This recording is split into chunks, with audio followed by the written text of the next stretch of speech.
Hey, what's up everyone? DREAGEN back in with another edition of the Kaiju Cataclysm. So today I want to talk a little bit about the Kaiju genre as a whole, dealing with Godzilla, especially because right now Godzilla's in the media. There's a new film out. There's going to be another one next March, Godzilla vs. Kong. Toho has said they are going to start their own cinematic universe in like 2021. They have signed deals with new contracts where they will be allowed to basically produce up to 20% of production budgets for anything involving Godzilla in the West from that point. So we're not sure what that means yet, but as more of that is kind of divulged and released, we'll get into it. So Kaiju films are very much in the public conversation.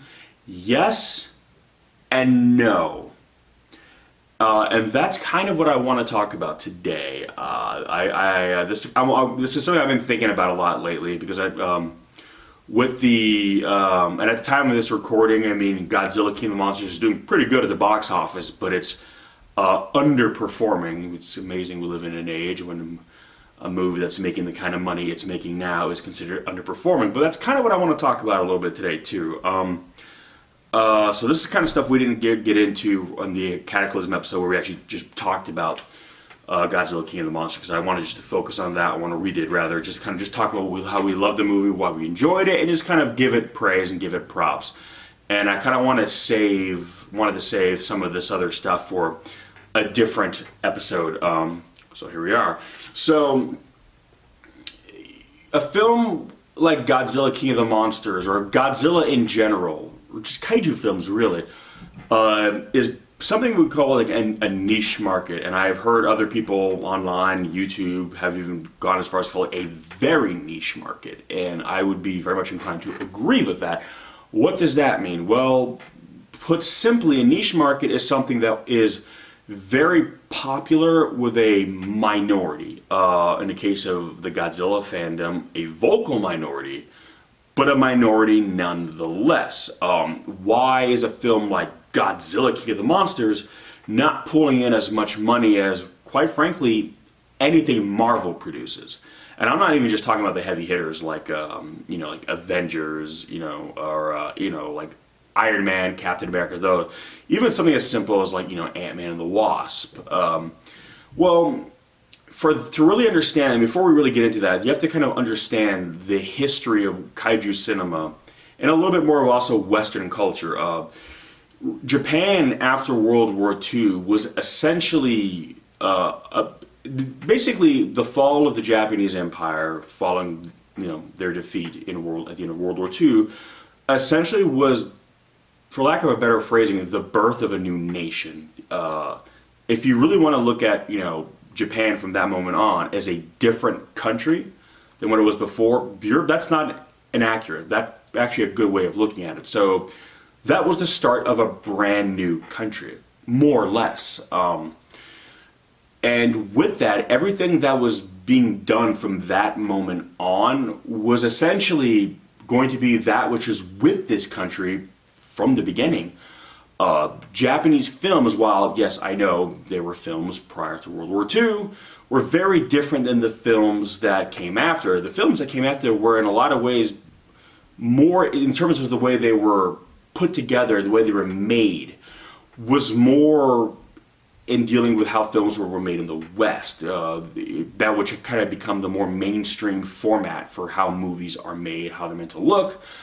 So, once, yes, Japan at that point was occupied by the United States, and the United States was helping them rebuild the country or really build a new one. So, naturally, the entertainment industry started back up again. And the two films that would really kind of usher in this dawn of a new age of filmmaking in Japan probably would be Seven Samurai and Gogeta, the original Godzilla. Both films very different. But both films produced by Toho, which at the time was and remains to be the largest production company and distributor in Japan, and Godzilla's parent company. And they basically kind of created these two genres. Now, the samurai genre kind of existed before. Stylistically, the way it was put together the way they were kind of made were different, but as a genre, in terms of like kind of content and material, it existed prior to them. Godzilla, Gogeta, a kaiju film, was something brand new. And this kind of came about a lot because there was the re-release of King Kong, which back then there was no home media, so once a film left the theater, that was it. You didn't see it unless someone re-released it again, which it was done. And for an entire generation of filmmakers in Japan, that was their first time seeing that film, and it had an enormous impact on them. And prior to the release of Gogeta in 1953, there was The Beast from 20,000 Fathoms, another kind of monster on the loose story. This one more focusing on the monster on the loose story in a major metropolitan city. And both these films had a profound effect on them. Shiro Honda was looking to essentially tell a story that was a metaphor for the horrors of nuclear devastation, basically what Japan had went through with the bombs of Hiroshima and Nagasaki. The only countries to ever be bombed in a military offensive capacity. But rather than just making a movie about, someone dropping a nuke, on your country and, the fallout of that, Japan, which is very rooted in folklore and mythology, which is filled with monsters and demons and beings of otherworldly power and supernatural ability, decided to essentially take the destruction that was the atom bomb and make it flesh, make it a monster, make it Gogeta. So Gogeta was born a being, a monster of the atom, a nuclear-powered organism that was unstoppable and would just lay waste to whatever was in its path. And again, if you guys are following the channel, you guys are kaiju fans, you already know all this. I'm not telling you anything you don't already know. But in case you're new to this, and this might be your first episode of the CATACLYSM, well, there you go, it's a little bit of a history lesson for you. And from that moment on, Toho kept making Godzilla films. Japan as a whole kept making kaiju films. There were breaks, the incremental breaks here and there. There were lulls in, the popularity of the genre as a whole. But as a whole, it never went away. It was never, because that was to them, was as mainstream, or was as fundamentally Japanese as like people would look at Westerns, or like crime movies, like the idea of like movies about organized crime, The Godfather, again Westerns, that kind of stuff. That stuff that's thought of very much as a Western aesthetic, kind of a Western staple in filmmaking in the West. Kaiju films were that in the East, in Japan. It was always a part of their culture since the birth of, this post-World War II Japan. So it was always something that was there. It was never a niche market. It was always the mainstream. Regardless of how popular as a whole it was never considered this thing, this other thing. It was always just like, yeah, when you think of big budget movies in Japan through the 50s, 60s, 70s, and then, kind of through the 90s, you thought of kaiju films a lot of times, and more specifically Godzilla films, because Godzilla films were the most prestigious of all kaiju films. They had the largest budgets because they were being produced by Toho. And before some of you guys said, yes, I know there were dips in quality at certain points in history. So before you guys all start screaming Godzilla's Revenge at me, I get it. I know it, but even that movie, even though it was cheap as hell because it was 90% stock footage and stock footage that Toho owned, it was still a major release. It was still a release in a massive franchise that came on the heels of the most successful Godzilla film of all time, or at the time, one of the most successful Godzilla films, Destroy All Monsters. So even that film, while history has not been very kind to it, and in retrospect, far from the strongest entry, was still part of a massive money-making machine that was the Godzilla franchise. But in the West, these films, a lot of these films got distribution in the West, but they were more relegated to kind of B-movie schlock. A lot of them were edited down. The original, Gogeta was released in the United States in 1956, retitled Godzilla King of the Monsters. Haha. Had American actor Raymond Burr inserted, a lot of the nuclear allegory removed from the story. And in a lot of ways kind of, undoing the purpose of the film. And for all of us in the West, for the longest time, prior to really digital media, that was the only version of that film we saw. So in the West, Godzilla had always been viewed as more of just a monster movie. And before you guys say, well, what's wrong with that? Well, in Japan, monsters are viewed different traditionally. If you look at how beasts and creatures and fantastical beings are viewed over there, I mean, you look at something like a dragon. In the West, a dragon is that which our protagonist, our human protagonist, or our human-esque protagonist, must vanquish, must defeat, must slay to prove themselves. That's how you know they're a hero. They have to kill the thing with teeth and claws and that can spew fire, and that's giant, has wings, and can knock over a building. Failing such a beast is how you know they're the good guy. But in Japan, the mythology of dragons, for instance, dragons were not viewed as monsters or evil. They were extensions of nature. They were to be respected. They were powerful. And yes, they could be dangerous, but quite frankly, if you found yourself on the receiving end of their wrath, chances are you brought it upon yourself. So beings and beasts and large creatures of fantastical nature were more often than not viewed with both fear and respect, because the natural world was to be respected and feared. There was so many things that could kill you, that could, bring the frailty of your humanity into very sharp relief very quickly. But at the same time, those same forces were also beautiful because they were so awe-inspiring and their power was so awesome that you needed to have a healthy level of respect for them.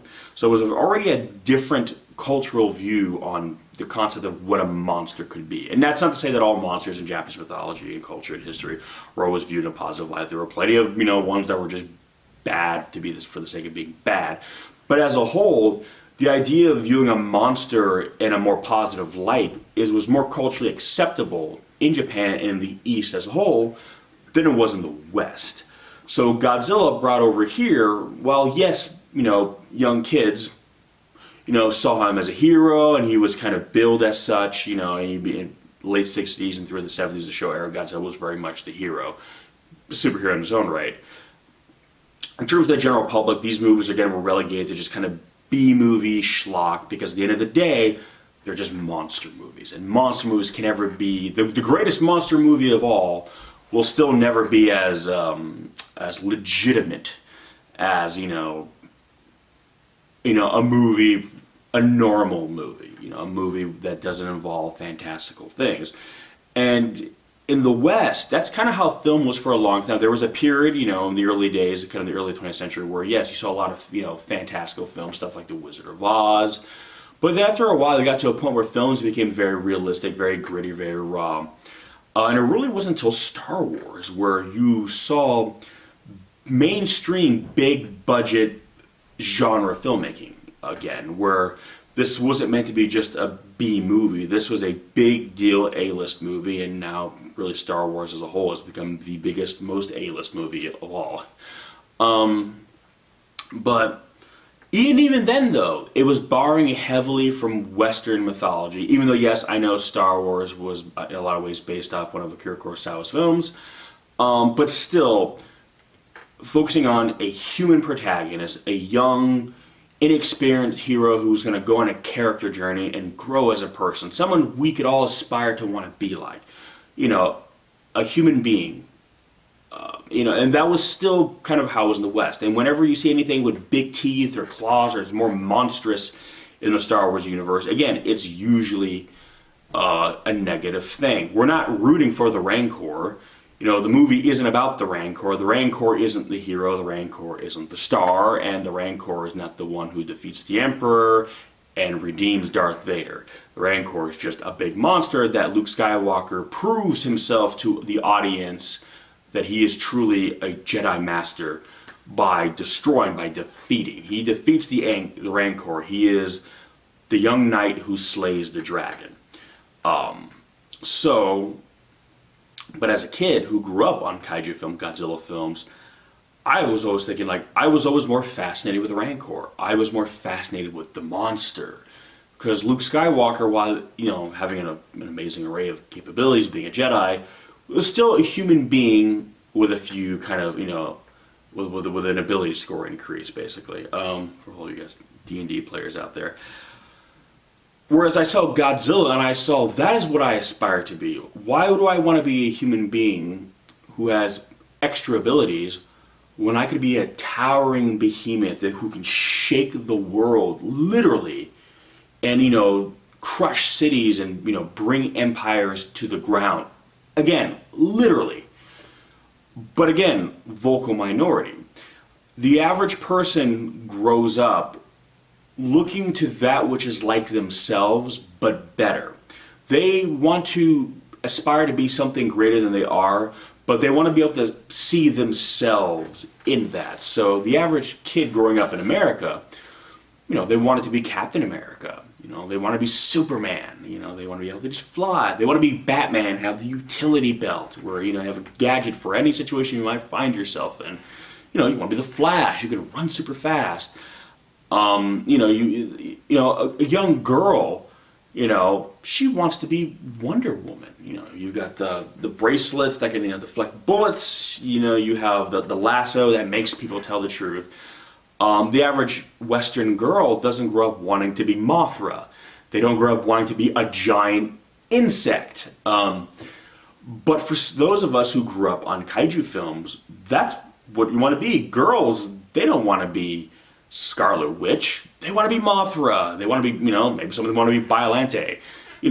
Young boys like me. And you know what? I don't even be sexist. Girls too. Fellas, if you want to be Mothra, rock on. And ladies, you want to be Godzilla, that's cool too. But the point is, we identified with that which was, in our culture in the West, always deemed as a monster. Just a monster. Something to be feared, something to be loathed, and while maybe something to be admired in its own right, ultimately not a hero. Not something we say, we want to be that. So what does this have to do? What am I getting at? What is my point? Well, it kind of comes back to what I started out by saying, is that why in an age of, spectacle film is a movie filled with people in intricate costumes with interesting abilities making ungodly amounts of money at the box office, when a movie with a 300 plus foot radioactive dinosaur is doing pretty damn good, but coming nowhere near the former, even though on paper they're both big giant spectacle summer blockbuster popcorn movies. Shouldn't they be on equal footing, or at least shouldn't the gap be a little closer? Why isn't it? And why traditionally has it never been? Again, this is coming from the fact that it is a cultural difference. Godzilla films, kaiju films, they are mainstream in Japan and they do exceptionally well in Japan. They are the biggest things ever in Japan, no pun intended. But Japan as a nation is very small. Therefore, their whole population is small, and therefore the movie-going audience even smaller. So a film that is #1 at the Japanese box office is a drop in the bucket in terms of box office return, around the world. Unfortunately, the countries that you tend to, well, now there's China, but even by and large, China, while, tales of, again, monsters might be more prevalent, more common, it's still not as much of a focal point in their film history as Japan. So a movie like Godzilla or Pacific Rim, or even Rampage for that matter, has more of an uphill climb. It has more of its work cut out for itself, because the audience who loves it is extremely passionate about it. But again, it is a vocal minority. There are not nearly as many of us as there are superhero fans. So that's kind of the historical reason for why you're seeing this kind of disparity between the two genres. There is another, and there is a more modern one, and this is something that I kind of want to focus a little bit more on now, and this is something that I've talked about before in one of the earlier Cataclysm episodes, when we did an episode talking about streaming media and how that can be another, or rather new avenue for the kaiju genre to kind of thrive. And since that episode, I feel that has become more relevant and a conversation that needs to be had even more because we're seeing films now that once upon a time would have done very well at the box office, regardless if they were really good or really bad. If you had a big, giant, effects-driven spectacle film coming out in the summer, you know, it was going to make a boatload of money. The studios didn't have to worry. It was not going to be a flop, even if, you know, after a while its legacy was not going to be remembered as a great movie or super influential. The studios were going to make a lot of money off it, and they knew it. And for that reason, I found, this is my opinion, you guys may feel differently, and that's fine, that really the late 90s through the early to mid 2000s, films kind of sucked. There was a lot of big spectacle films that didn't really seem very good, or rather that I was kind of walking out of the theater going, that wasn't very good.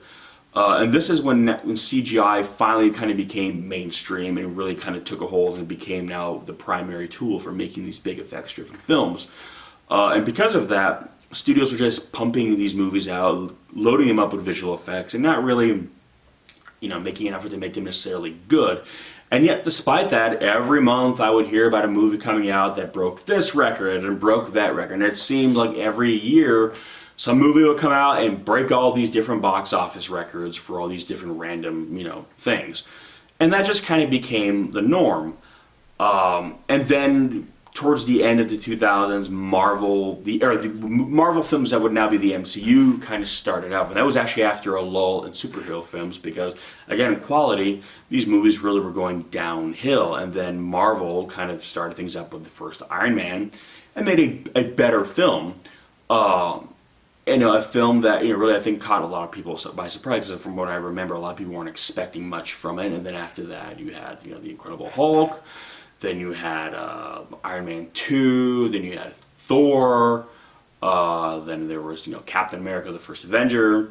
But even then, those films, you know, they were popular and they were definitely building excitement because for superhero fans, this was the most faithful adaptations they've seen of these heroes on the big screen, or really outside the comic books in general. But what really locked it in and made it and sealed Marvel, the MCU, and basically made it golden that we could do no wrong was the first Avengers film. Had that movie flopped or not been well received, Marvel, while I don't think it would have ended, would not be the juggernaut that it is today. And I say that because Iron Man did well, caught a lot of people by surprise. Incredible Hulk, it was kind of mixed reviews for a lot of people. It was kind of a lukewarm reception. Iron Man 2, surprisingly, a lot of people didn't really like it. Thor, again, it was a lot of mixed reviews. As a whole, people liked it, but I remember there was a lot of complaints that he wasn't really Thor through most of the movie. And Captain America: The First Avengers, I know a lot of people were saying they felt that was the weaker of, you know, Phase 1 Marvel movies, even though it's kind of ironic because then Captain America films became some of the most popular. So really, it was the Avengers that locked it in. But these movies all came in and kind of solidified themselves as kind of, you know, bankable box office draws before the rise of streaming media. Before we see what I'm just going to kind of refer to in layman terms as the shift from the traditional theater-going experience, meaning the traditional way we view movies, whereas a movie comes out in theaters and that's where it makes its money, and then it goes to home release. And if you have a movie that doesn't go into theaters, it's because it's a really cheap B movie. And that was the only way to really do it. But Netflix had been around for a minute, but that was back in the day when it was literally just you would get a movie in the mail, get the DVD, and that was it. Basically just removed you having to go to the groceries or the video store to rent it. It came to you. This is before, you know, they became essentially a studio and were producing their own original content. But as they started to do that, as other, you know, streaming services like Hulu started to produce their own content, we started to see a shift. Because during that time, there was a new generation growing up that was kind of coming up in the world. And they were growing up with this burgeoning new media. So as they were growing up, the idea of staying home to watch a movie became much more normal than going out to the movie theater. And then as these streaming services started producing their own original content, there was more of a draw to kind of stay home and watch stuff. And during this time, movies were getting more expensive to make. The budgets for films were, it used to be a big, super duper summer blockbuster was a $100 million movie. Now a $100 million movie is considered the low end for a blockbuster film, an effects-driven film, a genre film. These movies are usually at a minimum, and I mean minimum of like 150, but usually around 200 million, and that's not even including the promotional budgets for these films. So studios are basically now spending around $300 million to make these movies, essentially, when you factor in everything that goes into it, the production budget, promotion for the film, what have you. So films are getting really, really expensive, which means ticket prices are going up. So now you're paying a lot more money to go see a movie than you were, 10, 15, 20 years ago. So as films are becoming more expensive to go see, there's more now at home to watch than ever before. So while maybe the older crowd still kind of, reveres the theater-going experience as kind of the sacred right, it's, to go see a movie on the big screen is going to church, basically, or, going to the temple, going to the mosque. It's a special experience. But for a lot of younger people, it doesn't mean as much as it used to. It's cool, sure, but for a generation that's grown up with the internet, with YouTube, with media literally in the palm of their hand, the idea of seeing media, entertainment everywhere else is kind of normal now. So we're seeing a drop-off in people going to the movie theaters. We're seeing that films that once upon a time would have been guaranteed slam dunks in terms of box office return, in terms of a studio making money, we are seeing films like that now do okay, pretty good, and sometimes, ooh, not so good, strangely enough. Now, the films that seem to do still very well, Marvel is this juggernaut. It is this massive, seemingly unstoppable force. But again, Marvel kind of got in there just at the right time. It got in there on the upswing in terms of quality of movies for the spectacle film. But it got in there still before streaming media. It locked itself in that sweet spot. So now, a lot of its success is grandfathered in.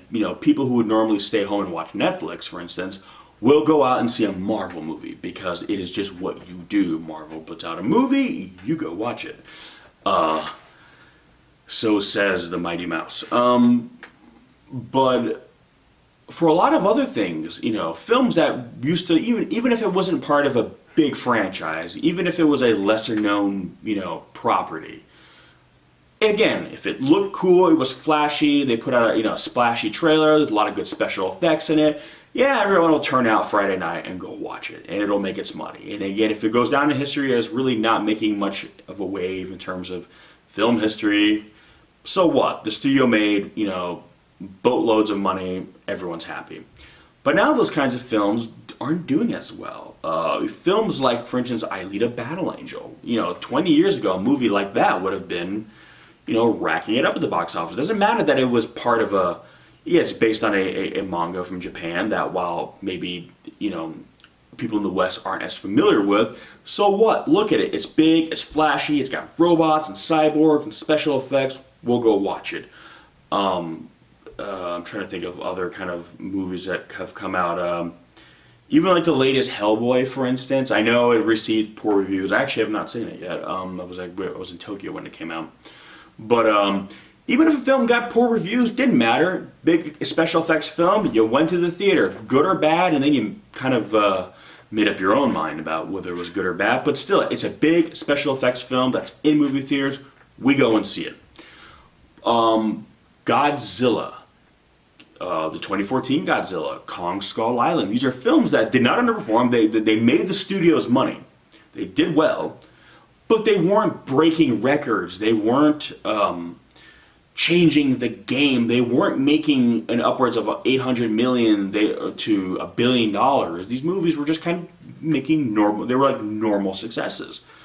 And now we reach the point with King of the Monsters, which at the time of this recording, again, I hope to be proven wrong. And so when this comes out, I could be, eating humble pie, and God, I hope so. It's underperforming. It's doing well. It's making money, but it's not making as much money as people would have thought. Now, critics have been less than kind to it, and that's, once upon a time, kind of critic reviews wouldn't have stopped people going. They might have been more like, oh, I heard it wasn't very good, let's go see. I mean, Godzilla 98 was getting terrible reviews. People still turned out and drove to see that movie. They really didn't care what the critics said. But nowadays, we're seeing people listening to that kind of stuff more. And the question is, why? Well, now, if someone's going to have to go out to the movie theater, get dressed, pay a lot of money, not including just the ticket price, but then you have to get, you want to get popcorn, you want to get a drink, you have to drive there, it's going to be busy, especially if it's opening night. It's an effort, but once upon a time, it's like, hey, if you really want to really be entertained, unless you just want to watch something on TV, that's what you have to go through, and it was worth it. But now that we have Netflix, we have Hulu, we have even Amazon Prime, Crunchyroll, for those of you guys who like anime, we have a lot of options at home. A lot of these streaming services, do produce their own movies now. They have shows that are almost rival films now in popularity, if not surpassing. I mean, Stranger Things is more popular than a lot of big movies that come out. So there's no longer this need to we have to go to the movies, to get that kind of experience, because we have options that we didn't have 20 years ago. So now when people hear a film isn't, it's not as good, or we don't think it's very, whatever, we think it's a dumb movie, people are like, well, I don't really want to get dressed, put on pants, wrangle all the kids, get them in the car, or they have to deal with it. Oh, wait, we got to, all right, I got them all what kind of popcorn do you want? What do you want to drink? Okay, no, stop hitting your brother. Come on, okay, get them in the movie theater. That whole experience alone is like wrangling cats. Just to go see a movie after spending all that money, dealing with the headache, just see a movie that you might not like that much.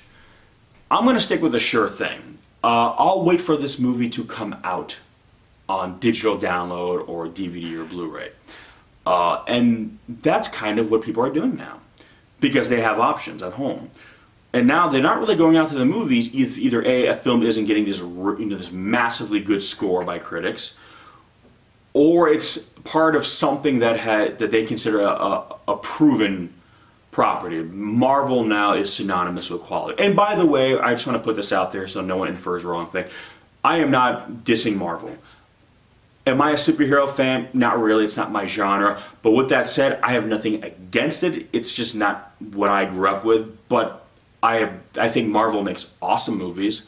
And if you're a superhero fan, I totally get why you love them, because in terms of movies, they're very well made movies, and they do a great job. And what Kevin Feige and everyone at Marvel and Disney have done is incredible. And they deserve every amount of success they can get. And because they turn out really good movies, people know that the odds of them being disappointed when they finally sit down in that theater that they spent a lot of money to be in, got all the popcorn, got all the stuff, drove through traffic, got the kids together, all this and that, they know that it's all going to be worth it. For sure, they can pretty much guarantee it's going to be worth it. But this is also people in a culture in the West that grew up knowing that superheroes, that's what you want to see, right? That's what you want. You want to see a guy with adamantium claws come out of his wrist. You want to see a guy get angry and turn green and smash. But a giant monster knocking over a city, I mean, I guess that's cool, but it's kind of cheesy, right? I mean, these movies were like dudes in suits back in the day. It's funny, right? We like those movies ironically, right? We don't take Godzilla seriously. It's cool, but it's, guy in rubber suit cool, right? That's, unfortunately, the stigma a movie like Godzilla 2014 or Kong Skull Island, even Godzilla King of the Monsters, and probably Godzilla versus Kong have to fight again. It doesn't matter that they're utilizing the same special effects that Avengers are using. It doesn't matter that Godzilla is no longer a guy in a heavy suit, but now a mocap actor, performance capture actor, TJ Storm, who's done a great job as playing the legendary Godzilla. With amazing special effects, realizing these monsters in a visual way that, if you would have told me, 30 years ago that I would be seeing Godzilla in a giant Western film with the most advanced, special effects in the world today, I would be like, are you kidding me? And here's the thing, I am more than happy to watch a Godzilla film with a guy in a suit. That does not bother me at all. But I also have always felt that that was the only way we were going to see it, because, that's the way those movies are made. No one in Hollywood would never take that seriously, which is why Godzilla 98 was, a very exciting thing for us when it was announced, and then very big disappointment when we saw what we got. Godzilla 2014, was it the best Godzilla movie ever? No. Did they cut away from Godzilla too much? Yeah. But it was still Godzilla on the big Western screen, and as a Western fan, that is something I thought I would never see, Godzilla in a mainstream light. Something that, all the fans in Japan have grown up with, and it's always been kind of normal to them. But for us, it was like, whoa, people who had never probably seen a Godzilla movie were talking about Godzilla. So again, when, the promotion for Godzilla King of the Monsters was revving up, and we were like, holy shit, people are doing reaction videos to a Godzilla trailer. People are talking about Godzilla. I hear mainstream media outlets that do media coverage for news saying the names Rodan, Mothra, and King Ghidorah. I was like, whoa, But when you're in that kind of entertainment media vacuum, it seems like the whole world is talking about this movie. But when you kind of step outside of that bubble, it turns out not everyone was, because at the end of the day, people are still seeing a giant monster.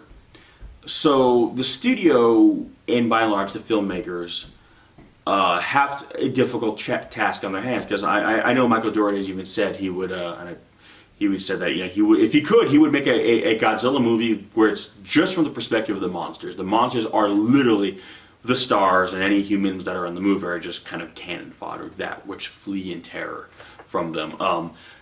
And that's coming from a Kaiju fan. And as a Kaiju fan, yeah, I would totally watch a 2-hour movie where there's almost no dialogue, and it's just kind of expressive behavior from the monster, from the Kaiju, from the Titans. And I would watch the shit out of that, and that would probably become one of my favorite Godzilla movies. Problem with that is, and he's even said himself, we're not there yet, and we might never be, unfortunately, because the mainstream audience doesn't want that. It's like, you can't just have the monsters be it. We need human characters. So then the studio has the chore of trying to balance out human characters. They're trying to find human stars that can kind of draw in the general audience. So you have your Millie Bobby Brown, your Kyle Chandler, your O'Shea Jackson Jr. You try to get people in the movie theater where they know the hardcore fan, the Godzilla fandom, they're going to go because it's a Godzilla movie and we're there to see Godzilla. And the benefit something like a Marvel film has, okay, so you cast a big name celebrity to play a superhero. Well, in a superhero movie, okay, so even though it seems like a lot of these superhero movies kind of make their career. But let's say, for instance, I'm trying to think, yeah, a lot of these actors were, their characters were, okay, Robert Downey Jr. When Robert Downey Jr. was cast as Iron Man, I know it was kind of when he was in a low point in his career. But out of everyone, he was probably the one who had one of the biggest careers prior to his being cast in a Marvel film. But that's the thing. It's not Robert Downey Jr. playing in a film that then has the Iron Man character. It's not like you see Robert Downey Jr. and then this suit of armor acting, and then they have to go back and forth. You got to show enough of the armor, but then enough of Robert Downey Jr. Robert Downey Jr. is Iron Man. Iron Man is a human character. He is just a man with a suit of armor over him. So it's one and the same. Godzilla is a giant monster. He's a kaiju. So he's not so if Kyle Chandler is cast in Godzilla King of the Monsters, which he was, It's not Kyle Chandler that's 300 and something feet tall knocking over buildings.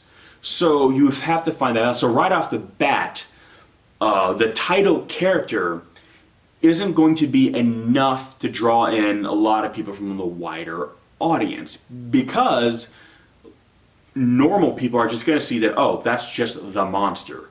Who's the star of the movie, though? Well, for Kaiju fans, Godzilla is the star. The movie's called Godzilla. It's his movie. He's the star. So you have to try to find that balance. And I know Michael Dory would say, that's the struggle when you make these kinds of movies. And unfortunately, he feels that, sometimes, the human characters are not going to be as fleshed out. They're not going to be because ultimately it's more important to favor the monsters more. Which is why, again, I think he did an incredible job with this movie, because you really felt that he was making the monsters the stars while still trying to work in the human story. So, it would appeal to people like, who don't watch monster movies. They need to see, some people who are probably going to see it just because, oh, Millie Bobby Brown, the girl from Stranger Things, is in the movie. But still, it is trying to appeal to a culture that has always grown up thinking that monsters are the bad guys. And while we like monster movies have typically not been really big budgeted films. They're not, they're more smaller genre films that, they don't cost a lot to make, and therefore studios don't have a lot to lose by making them, because it doesn't take much for them to kind of recoup the cost. And that's assuming they even make it to the big screen. A lot of times these were, direct to video films back in the day. Now, a lot of times now you'll see them on direct to streaming media. I mean, Netflix has done a few creature features, but that's kind of where you see these films, really shine, because you're not asking everyone to put on pants, spend a lot of money, wrangle the kids, spend more money on the popcorn to go see a movie that, I don't know, what do I want to see some girl running in the woods with something chasing her? It's like, but you're at home, and it's just as simple as turning on your TV, to see a film like that. So now it's coming to you, so people are more apt to watch a movie like that now. Even if they don't know if they're going to like it, it doesn't really matter, because it's not a chore for them to go see the movie. Whereas a monster film that's a big budget A-list movie, it's you're asking more of the audience. So that leads us now back to streaming media. Now, Godzilla versus Kong might be the end of the MonsterVerse, based on how these films are going to do financially, which is a shame, because I feel this film, Godzilla King of the Monsters, has expanded and created this amazing mythology, and left off, with a world that is kind of the dream come true for all Godzilla fans, a world where Kaiju are now roaming free. It basically, again, as Michael Dougherty said, it is the promise of the old Showa-era Toho films where, monsters were just a part of the world in those movies. There was Monster Island, Japan and the world at large just existed in a world where giant monsters were normal, where it was not uncommon to see them fight, and sometimes when, one monster was attacking, we had to get Godzilla's help. That was just a thing we did. And this film sets up a world like that. It sets up the world of the Showa era beautifully. So for it to kind of end, and also this mythology from the past of ancient lost civilizations that worship them as God, there's so much cool mythology there now that I would love to see it continue. The problem is, this film is not, people aren't flocking to this movie in large numbers the way, again, they were, Avengers Endgame, or, that they're probably going to do what, Spider-Man Far From Home. So, where does this leave Kaiju films? Well, Toho's already stated they want to do their own cinematic universe, so they're probably going to do that because they can release these films in theaters in Japan and have them do very well there. They know, the hometown crowd has got their back. And in terms of distribution outside of Japan, they're probably going to be looking to streaming media. So Netflix, Amazon Prime, that's where everyone outside of Japan will see these films. But what are the MonsterVerse? Could the MonsterVerse continue? Well, again, I know I keep going back to Michael Dougherty, but, hey, the man is very smart and knows what he's talking about. He's even said, and this is prior to the box office results, before he knew this film was going to be a massive success or a huge failure, was saying that he feels the MonsterVerse, actually the future of it might be on the smaller screen. That it might be now in an era where a Godzilla film might be better done as more of like almost like a miniseries. And I always kind of use Stranger Things, especially season 1 of Stranger Things, which I think it was like 6, maybe 7. I think it was 6 or 7 episodes. But when you binge watch it, and season 1 is so easy to binge watch because it feels like a movie. It doesn't feel like you're watching a show. It feels like you're watching just one long movie, and every episode just kind of glides into the next, and you don't really feel like you're watching episode 1, episode 2. It just kind of feels like one cohesive whole. So it's too short to be really considered like a TV series, but it's too long to be considered a normal movie. So it really just feels like a longer movie, like a miniseries. But because it feels like a little, even less like a miniseries, but like a long movie, you're able to get a lot of the spectacle that you want out of a genre story like this, but you also got a lot more character building stuff because they had time to develop it. And they had time to develop it in a way that didn't feel rushed. So, again, a lot of the complaints people have about Godzilla King of the Monsters if the human side felt very weak. Well, it's because, unfortunately, he had to kind of pick and choose. It's like, do I want to lean heavier on the monster stuff, or do I want to lean heavier on the human stuff? Well, ultimately, people are coming to see a monster movie, so Godzilla and his friends, get preferential treatment, which, by the way, is fine by me. But that means then something has to go a little bit more by the wayside, even though I still think he did an incredible job balancing the two, and I actually really like the human characters, but hey, that's my opinion, and everyone's entitled to their own. But with that said, a 6-episode format would go a long way into creating a more balanced narrative where you would get a lot of great monster moments and action where these monsters, these characters, get to really shine in their own right, but the human characters don't then just feel like they're someone shoehorned in. Because again, I said this before, but this whole idea that, human characters, no one gives a shit about human characters in Godzilla movie. I'm sorry, people who say that clearly have not watched Godzilla movies, and who truly believe that clearly, again, are the casual viewer. And when I hear people who are saying, I'm a Godzilla fan, I don't give a shit about the human characters, then you're not a hardcore Godzilla fan, because some of my favorite Godzilla films are so because of the human character. I mean, the original 54 Gogeta, the character of Dr. Serizawa, I'm sorry, you're not telling me that is a throwaway character.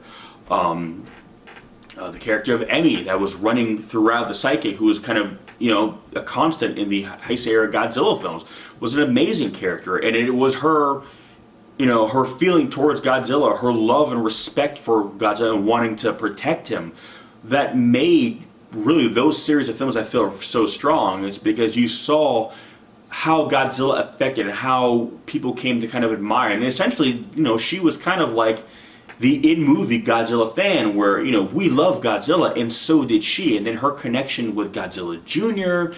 and, the difficult decision she had to make and, bringing Godzilla Jr. to Tokyo to battle Destroya, which pretty much cost his life. All that were great human moments that elevated those films. So when people say it's not about the human character, yes. Do all the Godzilla films have the greatest human cast? No. But the best Godzilla movies do. So when people say that, no, Godzilla movies, the human characters don't, it's like, no, that's completely false.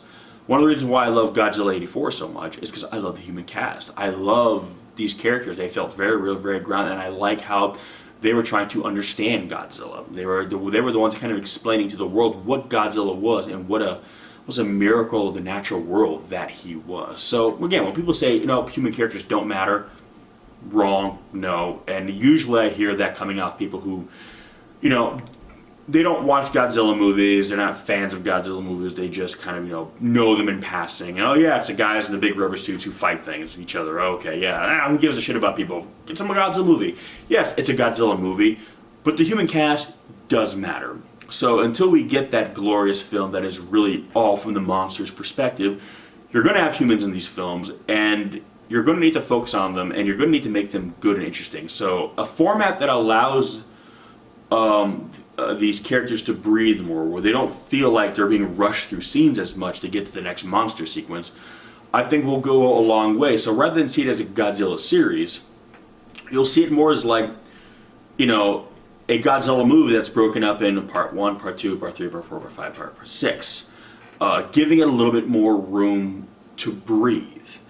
So I feel like something like the MonsterVerse, a more Western-produced Godzilla series of films, which from that point on, if it continues, will now be co-produced by Toho. So this will no longer be just, there's an American film and a No, Toho is involved with both, therefore they are both Toho productions. But Toho can make just the single movies, because they know that for the budget still making them, they'll more than make their money back in Japan. And then they can distribute them on streaming media throughout the rest of the world and get views that way. But for anything produced outside of Japan, or not partially produced outside of Japan, streaming media I think is the way to go, especially with a company like Amazon.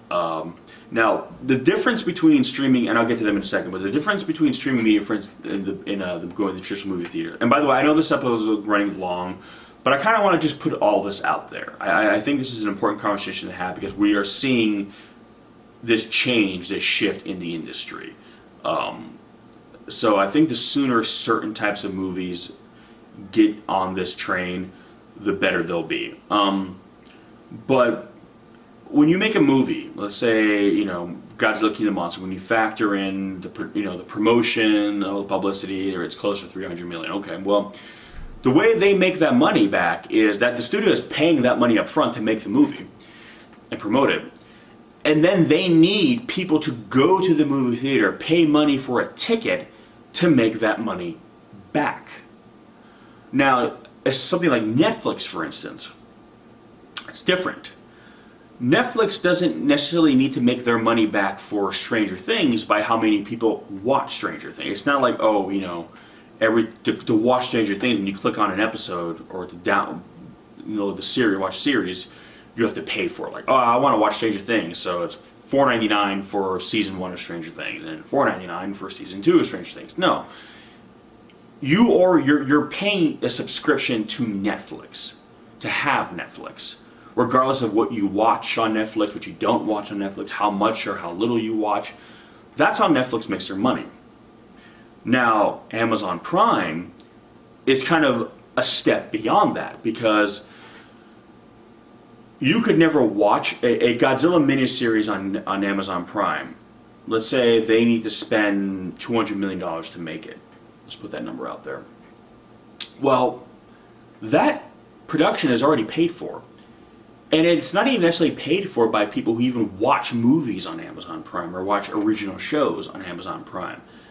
It's paid for every day, every week by people who buy toasters on Amazon, people who buy a Blu-ray on Amazon, people who buy coasters on Amazon Prime, people who buy, coffee tables on Amazon Prime, people who buy, outdoor patio sets, sex toys, whatever.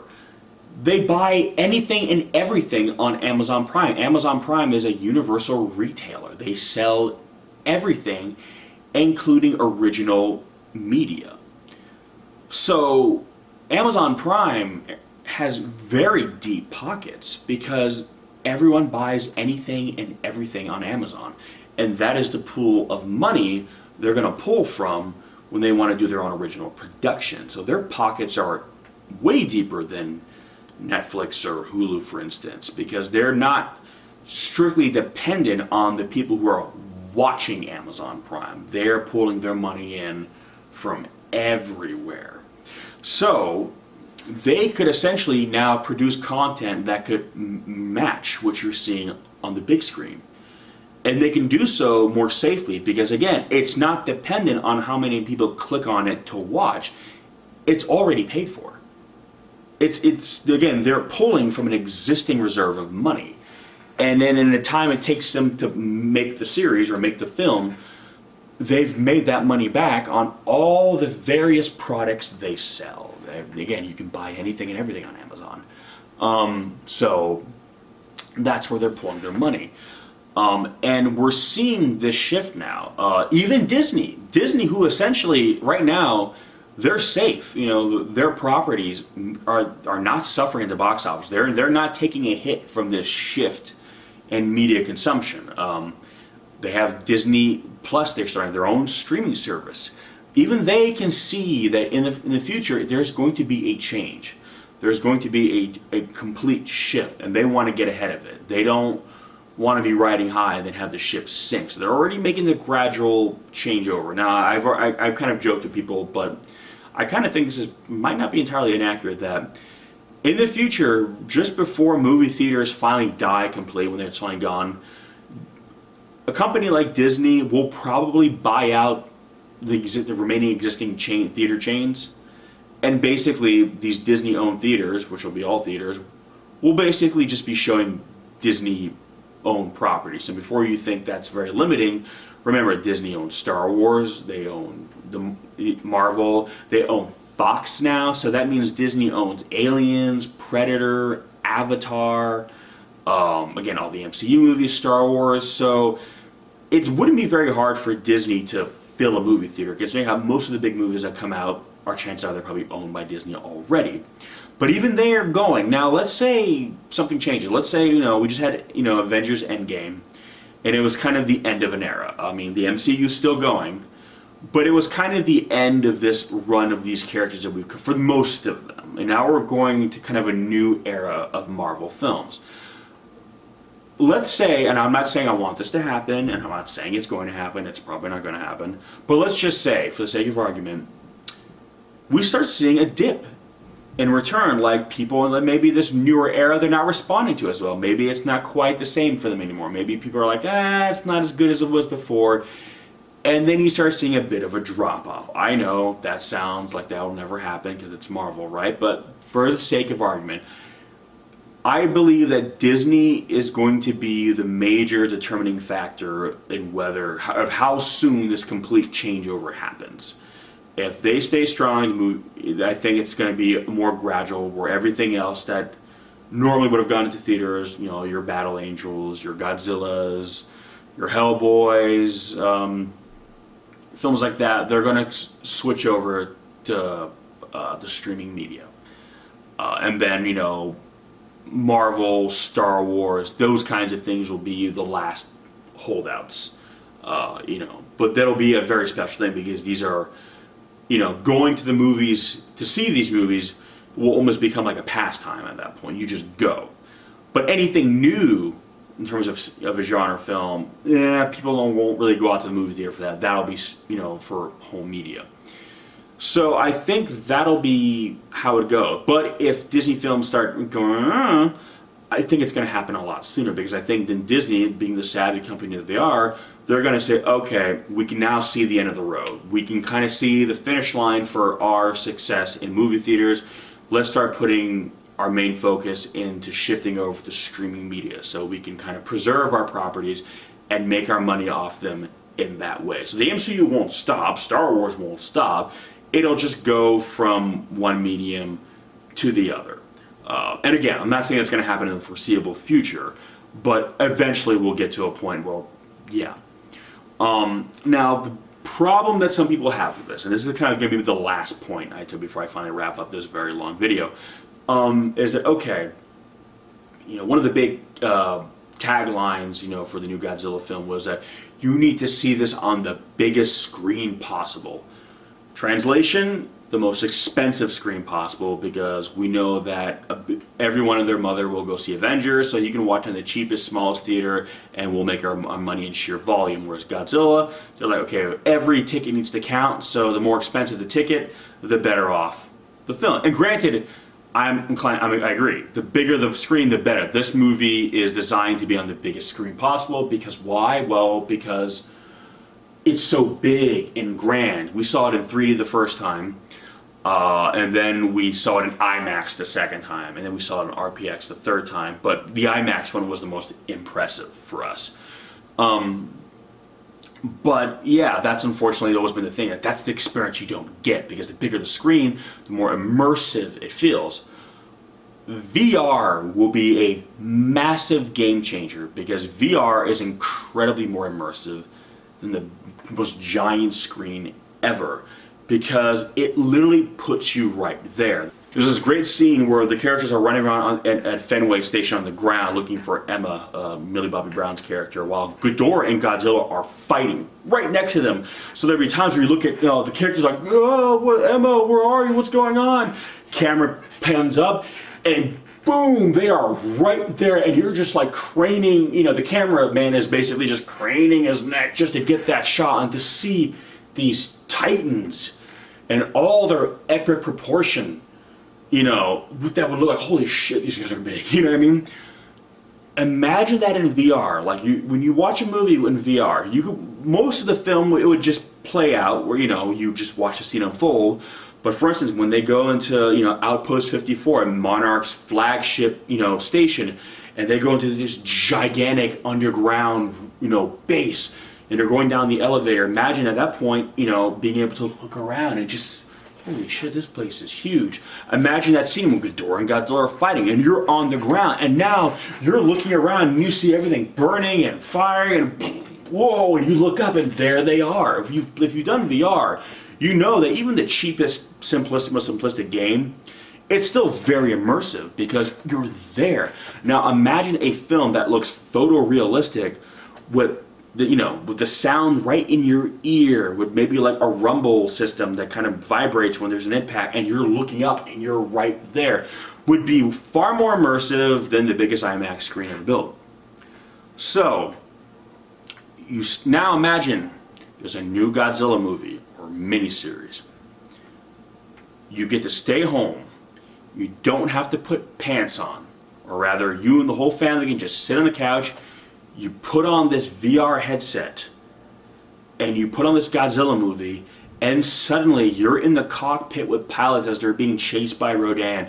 You're in the streets, the throngs of people running, as you're engulfed in this massive shadow. You're at the center of this giant underground base where you're looking around at all these ships and tanks, and they're on the ground gazing up to the sky as these two giant titans battle each other, and you're right there at their feet.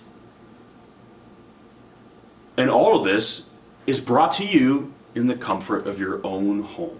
You don't have to go anywhere. You don't have to spend $20, $25 on a ticket. You don't have to spend $10 on a popcorn, $8 on a soda. You don't have to wrangle all the kids in the car. You don't have to do any of that. And if something comes up, you can just hit pause. You can just stop it and come back to it.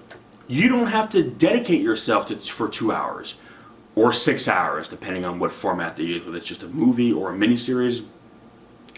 You can watch 15 minutes of it and stop. You can watch an hour and a half of it and stop. You can watch an hour and 17 minutes and stop. You can watch it at your leisure and in a way that is more immersive than any film or form of media has ever been before. So, you combine all these things together, a genre that you're not sure about going out to the movie theater to see, now being brought to you in the comfort of your own home. Being brought to you in a way where you don't have to pay just to watch it. You already own a subscription to the service that's showing it. And you have the option, because I feel VR should be optional, a film should not rely on it. You should be able to just watch that movie on a screen and just take it for what it is, but you can have the option of putting it in VR, so now some of those same scenes where before you would just watch it with the VR component, now you can, in those scenes, look around too. So you have another way to watch it, that if you just want to get really immersed in this movie while sitting in the comfort of your couch, you can do that, or lying in bed, you can do that too.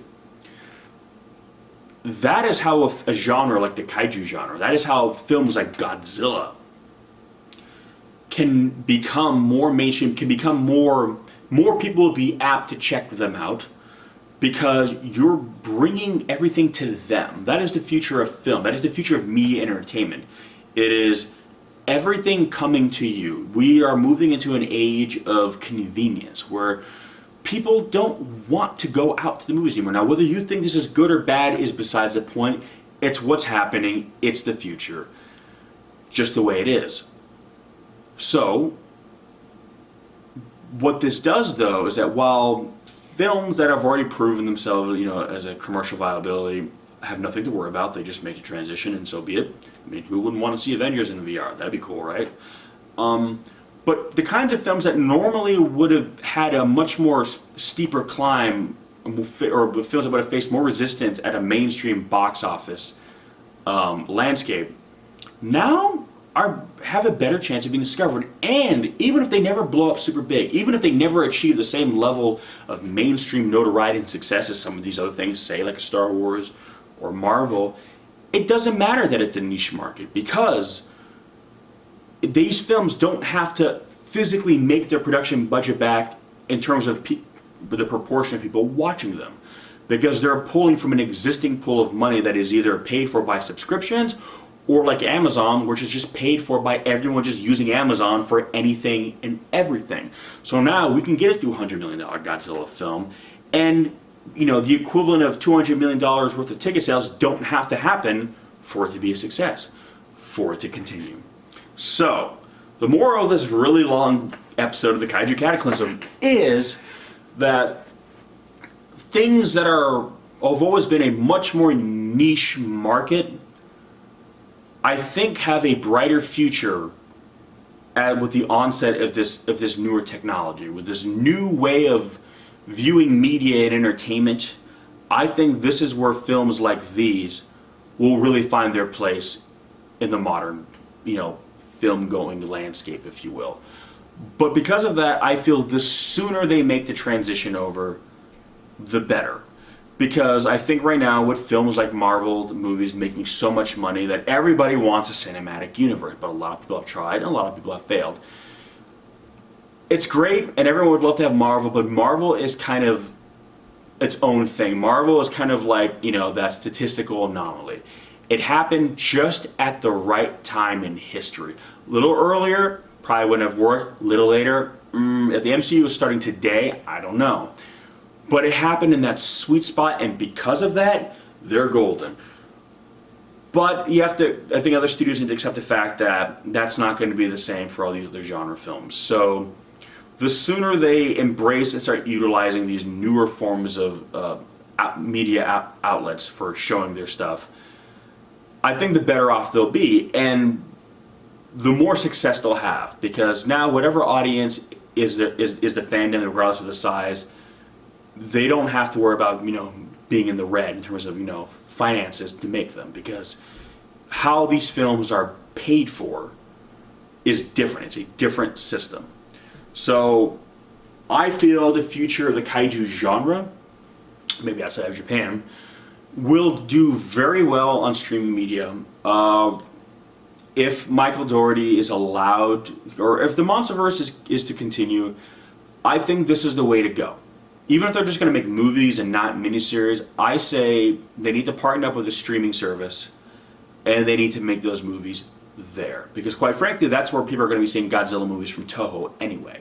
So if Toho is already going to be using these platforms to distribute these movies, outside of Japan, since they're going to be co-financing these films with Legendary or whoever, they might as well just continue to use that streaming service and just have that be where those films are made for that, that service. But yeah, so that's it. That's kind of what I wanted to talk about. The history of monsters and culture, how different cultures perceive them and why they are more well received, financially speaking, in certain places versus others, and where they can really thrive the most.